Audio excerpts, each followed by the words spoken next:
और काफ़ी समय पहले आप और हम सभी भगत भाई बहनों ने एक संकल्प लिया था कि आज के बाद जब हमें गुरुदेव भगवान की पहचान हो चुकी है, हमें उनका भक्ति विधान, भक्ति संविधान पूर्णतया समझ में आ चुका है उन्हीं के आशीर्वाद से, उसके बाद में हम पूर्णतया अपने गुरुदेव के ऊपर ही आश्रित रहेंगे। ये हमने एक संकल्प लिया था। चाहे समस्या छोटी आओ, चाहे समस्या बड़ी आओ, ज़रूरत चाहे छोटी हो चाहे बड़ी हो, चाहे पैसे की हो, हम किसी के आगे हाथ नहीं फैलाएंगे।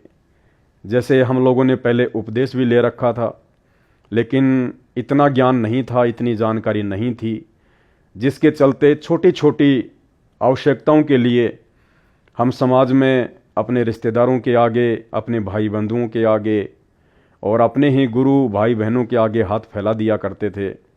लेकिन अब हम सभी सत्सेवक भाई बहनों ने ये संकल्प लिया है कि आज के बाद यदि मेरे जीवन में किसी भी प्रकार की कोई भी समस्या आएगी, कोई भी संकट आना होगा, तो मैं अपने गुरुदेव परम पूज्य सतगुरु रामपाल जी परमेश्वर जी से ही मेरी हर प्रकार की समस्याओं के समाधान की, संकटों के निवारण की प्रार्थना करूंगा। उनके अलावा मैं किसी के आगे भी हाथ नहीं फैलाऊंगा।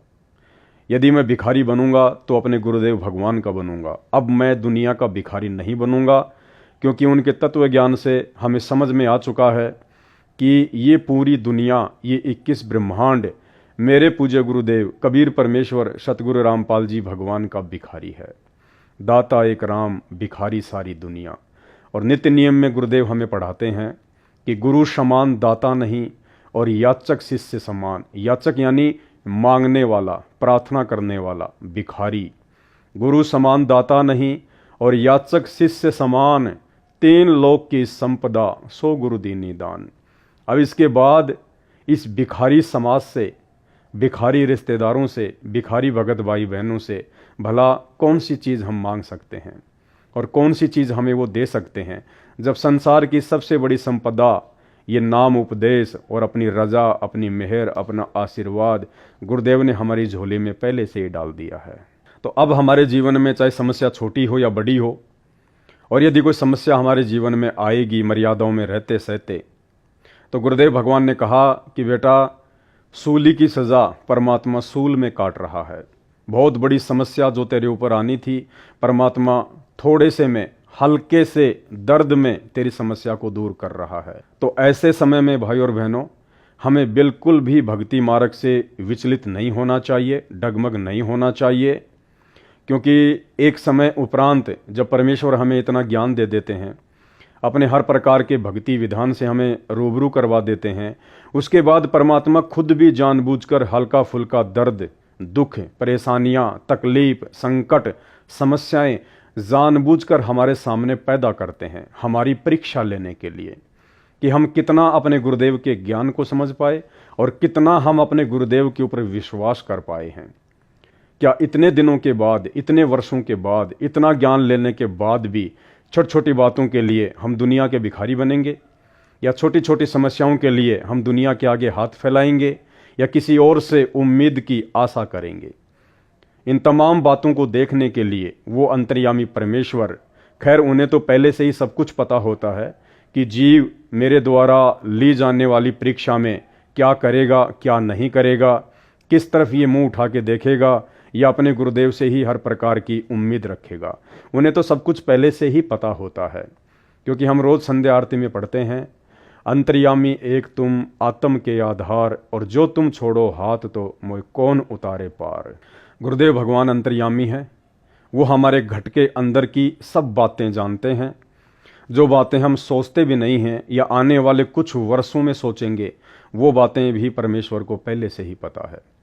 तो परमेश्वर हमारी औकात, हमारा ज्ञान आधार, हमारा विश्वास कि आपका गुरुजी के प्रति कितना विश्वास है, आपके अंदर अभी तक कितनी दृढ़ता आ पाई है, आप सतलोक जाने की दिशा में कितने आगे बढ़ पाए हैं, आपके अंदर अभी कितनी कमजोरियां और कितनी कमियां हैं, इन सब बातों की जानकारी से हमें रूबरू करवाने के लिए, हमें परिचित करवाने के लिए स्वयं से परमात्मा इस प्रकार की छोटी मोटी समस्याएं देके, दुख दर्द देकर, मन में शंकाएं पैदा करके भी अपने भक्तों की परीक्षा ले लेते हैं। तो भाई और बहनों, हर स्थिति में अब हमने दृढ़ ही रहना है, चाहे कितना ही भयंकर काम क्यों ना बिगड़ता दिखाई दे। हमने किसी और के ऊपर अपने गुरुदेव के अलावा उम्मीदों की नज़रें नहीं टिकानी है।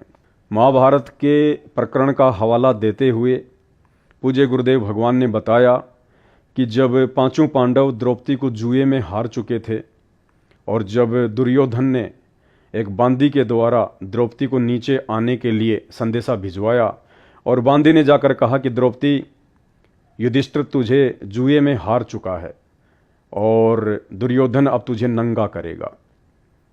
तो द्रौपदी को यकीन नहीं हुआ। उसने कहा कि क्यों मजाक करती है, मेरे पांचों पति एक से एक महारथी, एक से एक धनुर्धारी, गदाधारी अभी जिंदा हैं, नीचे बैठे हुए हैं। उनके रहते सहते भला किसकी मजाल जो मुझे हाथ लगा दे। इसके अलावा गंगा पुत्र भीष्म, द्रोणाचार्य, कृपाचार्य, कर्ण, विदुर और स्वयं धृतराष्ट्र भी तो सभा में बैठा हुआ है। इन सब के रहते सहते भला दुर्योधन की क्या औकात जो मेरे कपड़े उतार सके, मेरे वस्त्रों का हरण कर सके। उसको अहंकार था, उसको घमंड था। लेकिन जब वो नीचे गई, दुशासन आया और उसके बालों को पकड़कर घसीटता हुआ उसे सभा में लेकर गया। और वहां जब उसने देखा कि मेरे पांचों पति जिनके ऊपर मैं फूला नहीं समा रही थी, जिनके ऊपर मैं नजरें टिका के बैठी हुई थी, उनकी गर्दनें नीची थी। भीष्म पितामह, कर्ण, द्रोणाचार्य, दुर्योधन का मलिन अन्न खाकर उनकी बुद्धि भी भ्रष्ट हो चुकी थी, उन्होंने भी नीचे गर्दन कर ली। और तो और दुर्योधन का पिता धृतराष्ट्र, जब द्रौपदी ने उससे प्रार्थना की, उसने भी नीची गर्दन कर ली। उसके बाद में द्रौपदी का अहंकार टूटा, उसका घमंड टूटा कि मैं जिनके ऊपर नजरें टिका के बैठी थी, आज वो सब नीची गर्दन करके बैठे हुए हैं। तब द्रौपदी ने अपने गुरु को याद किया। उस समय श्री कृष्ण जी उनके धार्मिक गुरु थे।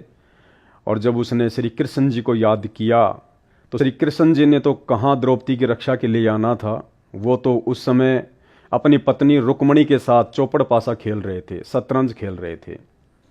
लेकिन वो गुरुओं का गुरु, जगत गुरु, सर्वसृष्टि रचनहार, हम सब जिनकी आत्माएं हैं, कभी न कभी किसी न किसी जन्म में हम उनकी शरण में रह चुकी हैं, उस परमेश्वर को सबकी चिंता है।